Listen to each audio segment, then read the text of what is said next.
Ivoire va bien, dans le sens où il est beaucoup plus exposé, il est beaucoup plus médiatisé, il est ouvert sur le monde. Ça, là, franchement, je salue le travail, dans un premier temps, de JJB et son équipe, et dans un second temps, de Imra et son équipe. Oui. Tu vois, franchement, c'est les deux.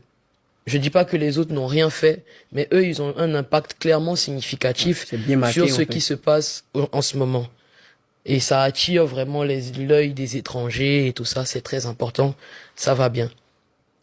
Mais l'envers du décor, yes, parce qu'il y a un envers du décor. The River of Médaille. Of the medal.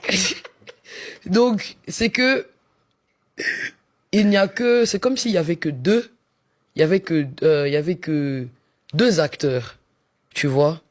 Et ça réduit la marge des autres. J'ai tendance à dire que, il y a une période que j'ai préférée à une autre, parce que dans une autre période que nous avons connue, tout le monde mangeait. Et mangeait bien. Ok. Tu vois? C'est-à-dire que c'était une période de partage. Vraiment de partage. Et une période rapologique ivoiro-ivoirienne.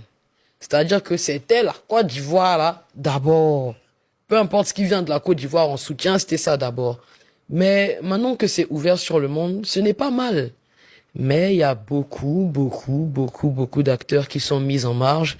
Et je pense que, au niveau de tout le monde, ça crée des petites frustrations, des moments de gêne, des moments de réflexion intense, parce que quand ces deux-là, ils sont en surproduction, les autres sont maintenant low. Ils sont perdus, en fait. Exactement, c'est un peu compliqué.